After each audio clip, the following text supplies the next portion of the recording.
como decimos en mi país, hay en este tema de procedimientos paralelos, procedimientos arbitrales mezclados con judiciales, arbitraje de inversión mezclado con arbitraje comerciales, hay de todo como en botica, ¿no? O sea, uno puede encontrar situaciones muy diversas. Y voy a comenzar con algo que, bueno, entiendo que es el interés de todos. Yo no he estudiado el caso a detalle, ¿no? Pero entiendo que hay este comunicado que a raíz de un arbitraje comercial que fue anulado, ¿no?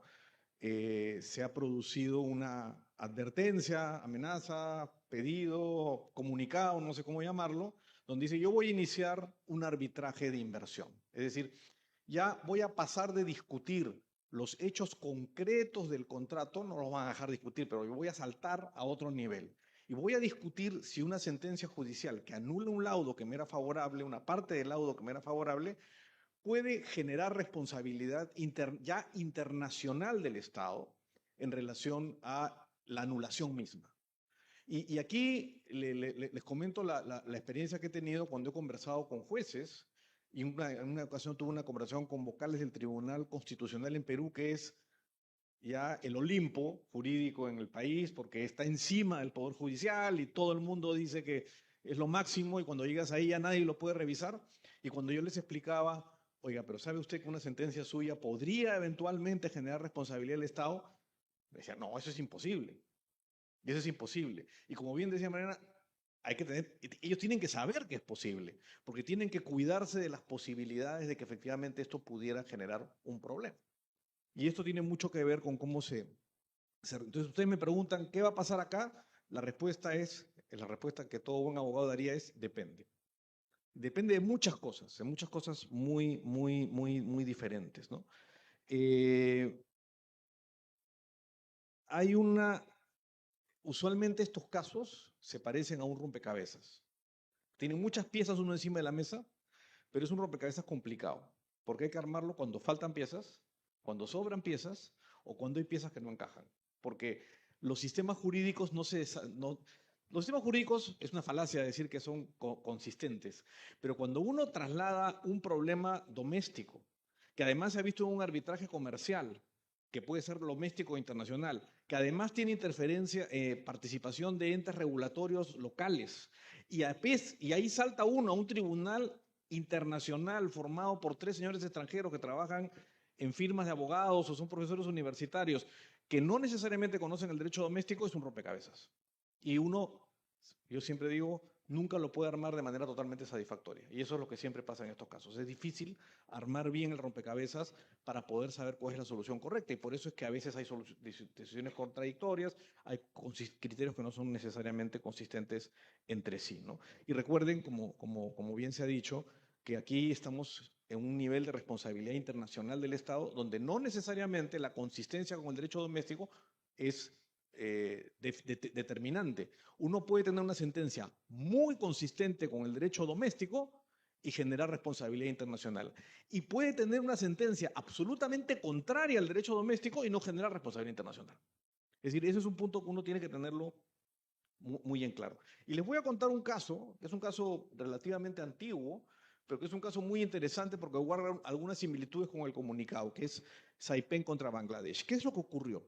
Saipes y Petrobangla, que era una entidad, una empresa del Estado, ¿no? Habían celebrado un contrato para la construcción de un gasoducto. Un contrato de construcción. No tenía en principio nada que ver con un arbitraje de inversión hasta ese momento y tenía una cláusula arbitral CCI. Entonces, la disputa se llevó a la CCI en base a la cláusula arbitral en el año 93. Y en noviembre del 97, Petrobanga solicitó a las Cortes Bangladesh que revocaran la autoridad del tribunal arbitral. O sea, le dijeron, oiga, este tribunal no tiene competencia, el tribunal internacional en este caso, el tribunal arbitral. Y las Cortes de Bangladesh le dieron la razón a Petrobangla. O sea, le dijeron, sí, efectivamente estos tribunales no tienen competencia para seguir, dijeron, no pueden seguir. No obstante, los árbitros dijeron, no, yo estoy en el ámbito internacional, estoy sujeto a las reglas de la sede, etcétera, etcétera, y yo sigo, y siguieron. Los árbitros siguieron, a pesar que había una orden que decía, oiga, usted no tiene competencia. Y ellos siguieron. Entonces, ¿qué ocurrió cuando siguieron? el tribunal de la CCI declaró que Petrobangla había incumplido sus obligaciones bajo el contrato y condenó a Petrobangla a pagar 6 millones de euros, perdón, de dólares, ¿no? Y 10.000 euros, ¿no? Y ordenó además a Petrobangla devolver la carta de garantía, que es algo que casi todos los contratos de construcción es un punto en discusión. Entonces ganó el arbitraje, a pesar que había una corte que decía, tú no puedes seguir, ganó el arbitraje. Entonces, ¿qué pasó después? Las cortes de Bangladesh vuelven a intervenir, ¿no? Y determinaron que ese laudo no podía considerarse válido y tampoco podía ir a anulación, porque no era un laudo válido, una cosa media extraña, ¿no? Entonces dijeron, dado que esto, porque la autoridad del tribunal ya había sido revocada por las cortes Bangladesh, ¿no? Y no tomaron en cuenta que el tribunal se sometía a la ley de su sede, y entonces el tribunal había seguido según la ley de su sede, ¿no? Y en consecuencia declaró, ni siquiera declaró nulo, dijo, el laudo es inexistente. Es como si no hubiera pasado por este mundo, ¿no? Entonces declaran eso, y claro, por supuesto era de esperar que nadie en Bangladesh iba a ejecutar, ningún juez iba a ejecutar ese laudo. Entonces, ¿qué ocurre? Saipen, y aquí esto guarda algunas similitudes con por lo menos lo que advierten en el caso Mota Engie, en GIL en este caso, es Saipen, la empresa, que es una empresa italiana, inicia ahora no un arbitraje comercial, sino un arbitraje de inversiones. Se va al tribunal, al CIADI, alegando que las acciones de las cortes de Bangladesh, estas decisiones que se habían tomado, implicaban una violación ya no del derecho doméstico, ya no de la norma de la sede, implicaba una violación del Tratado de Protección de Inversiones entre Italia y Bangladesh. Y el tribunal CIADI declaró que la sentencia de la Corte de Bangladesh que determinaba la inexistencia del laudo constituía una expropiación indirecta de la inversión de Saipen. O sea, me habían expropiado a través de una sentencia que era ilegal. Y en atención a ello, declaró la responsabilidad internacional de Bangladesh, que era una responsabilidad equivalente, ¿no? Era una responsabilidad equivalente al valor del laudo. Es decir, dijo, ahora ya eres responsable, no solo porque el contrato dice que eres responsable y tú declaraste que esa sentencia era inexistente, sino ahora eres responsable porque bajo el derecho internacional tu sentencia vulnera el derecho internacional.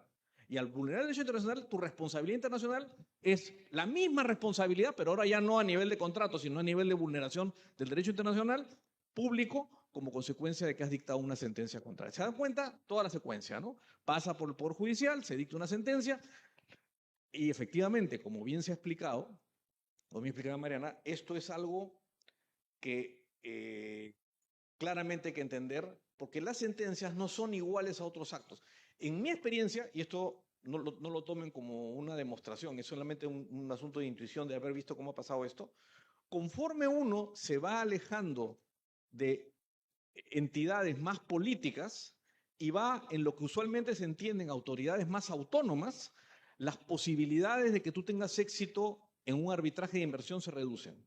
No digo que desaparecen y no digo porque claro, si el presidente electo toma una medida, es más probable que haya un cuestionamiento sostenible, es más difícil de defender que si eso lo dictó una corte que es un poder independiente de ese Estado, ¿no? Y que asumimos justamente se nombra para, entre otras cosas, ser independiente del poder político.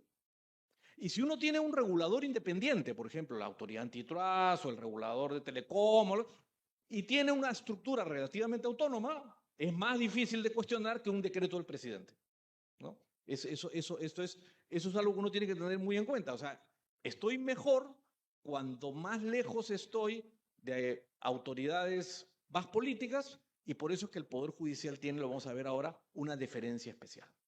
Entonces, cuando uno tiene un problema, puede tener un ilícito internacional, ¿no?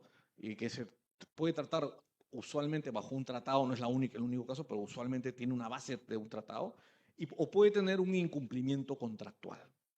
Y curiosamente, estos dos caminos no necesariamente se excluyen. A veces sí, porque a veces el tratado dice, si esto es judicial y tú te has ido al Poder Judicial, ya no puedes pedir responsabilidad internacional. Pero eso depende, nuevamente, depende, voy a decir muchas veces depende, en esta presentación, depende de lo que pasa en cada caso concreto.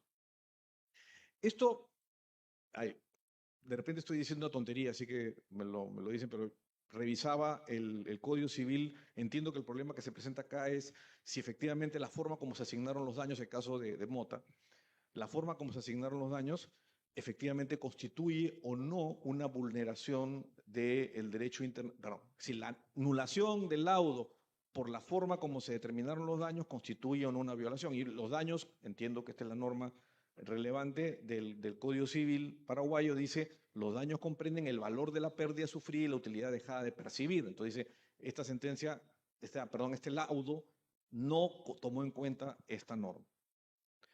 Y este es el caso que yo citaba el otro día, que les digo es el caso más citado, que es el caso Factory at Chorso.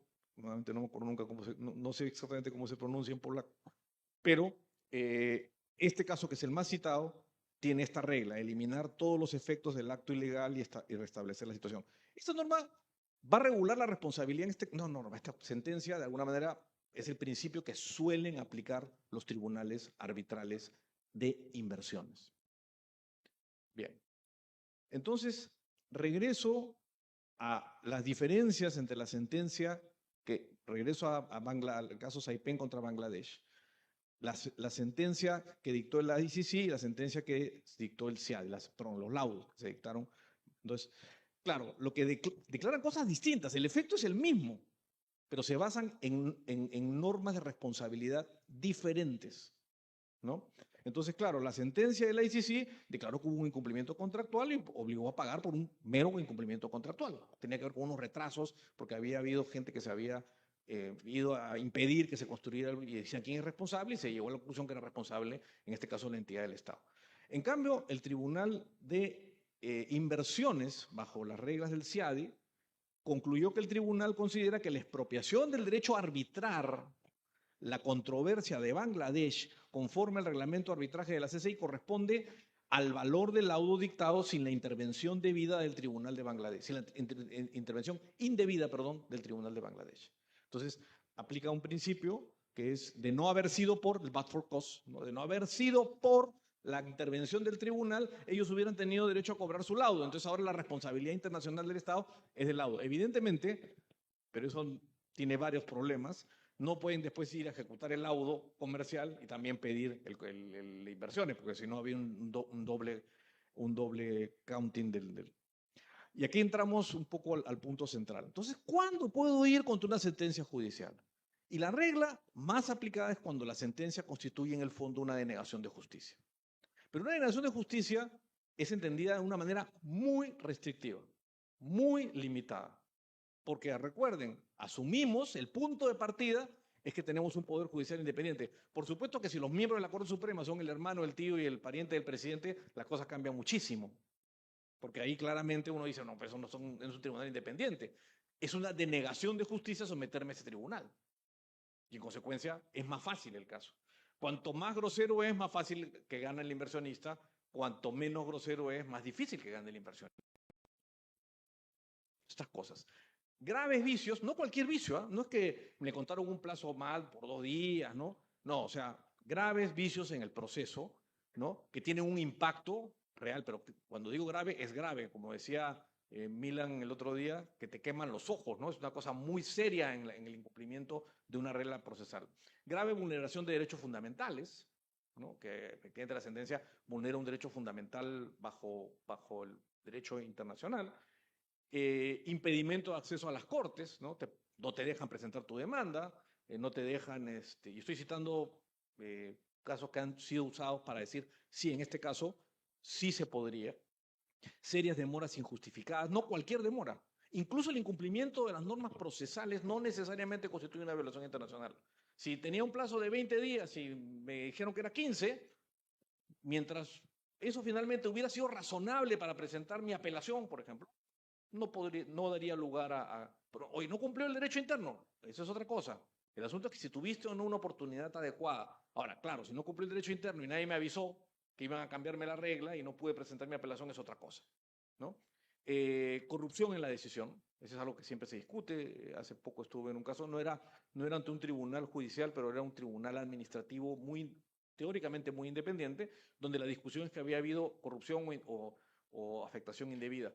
Y mi impresión de lo que yo vi en la audiencia era que se consumió muchísimos recursos de tiempo y de argumentación del inversionista para probar una relación indebida con el poder político a través de la injerencia de ciertos asesores de un tribunal, ¿no? Tratando de mostrar que ese tribunal había sido cegado por la necesidad de aumentar la recaudación tributaria. Eso es lo que se discutía.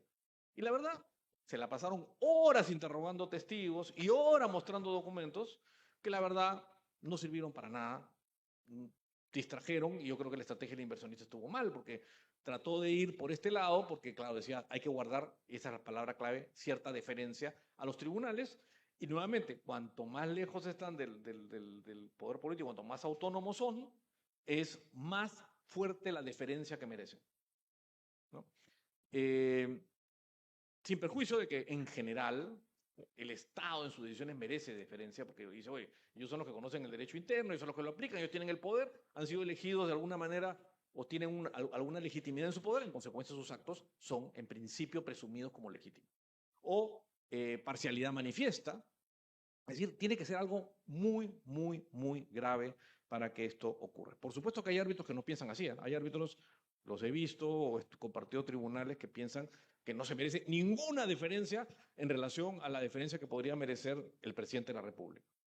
Dicen, no, esto es el Estado. Y el Estado es uno solo, y según la regla de responsabilidad, el Estado es uno solo y tiene que responder. Bueno, pero la mayoría de los tribunales sí consideran que se merece una deferencia particular si estoy hablando de una sentencia judicial, ¿no?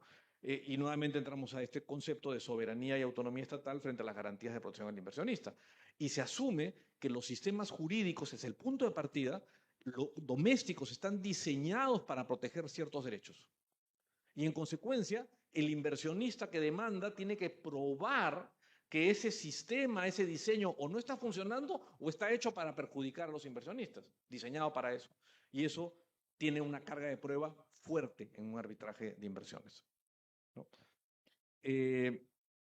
¿Cómo se hace este balance? Primero se presume el uso correcto al margen de la apreciación estatal, ¿no? Se presume que efectivamente es correcta la decisión, ¿no? Se puede también aplicar un estándar objetivo y analizar las obligaciones que el Estado ha asumido. Y otra posibilidad es revisar de nuevo las acciones estatales. Lo que hablaba Mariana hace un momento es como decir, esto es una apelación. El Tribunal de Arbitraje, el Tribunal de Inversiones es un ente de interpretación.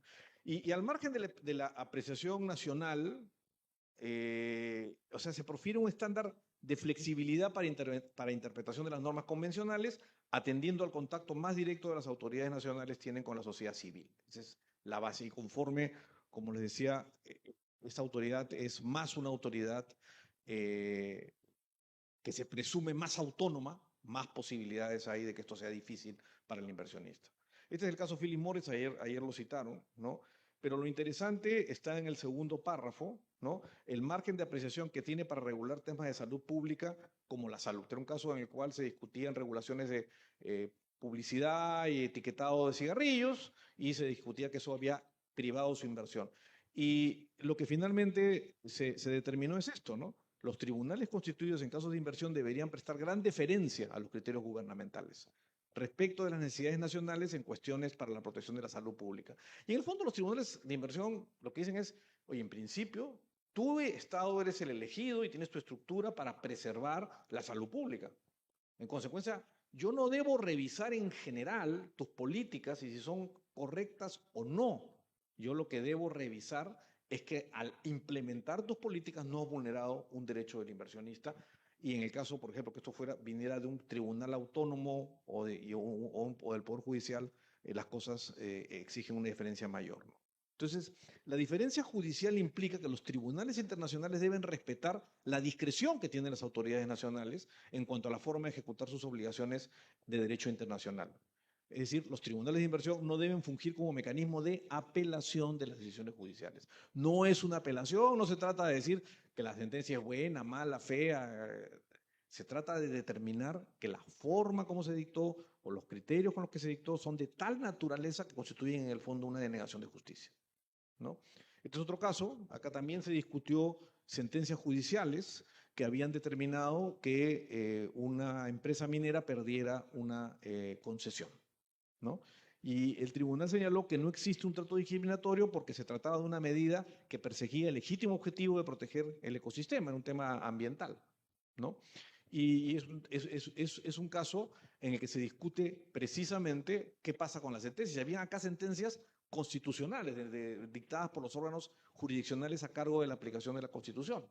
Y es una discusión muy interesante que finalmente no terminó siendo relevante sobre, por ejemplo, si las sentencias de inconstitucionalidad, donde uno no es citado como parte, constituyen o están protegidas por la deferencia de la misma manera como una sentencia, como un amparo donde yo sí puedo participar como parte, ¿no? Y ahí hay una discusión interesante, bueno, que ya no voy a abrirme más porque ya se me está acabando el tiempo, pero en general, este criterio, ¿no? Y acá es donde lo dicen, la Corte Constitucional debería estar sujeta a la deferencia especial de los tribunales arbitrales internacionales, que conceden a las decisiones judiciales en casos en que se alega expropiación por parte del Poder Judicial, a menos que la reclamación del inversionista cumpla el estándar elevado de demostrar denegación de justicia.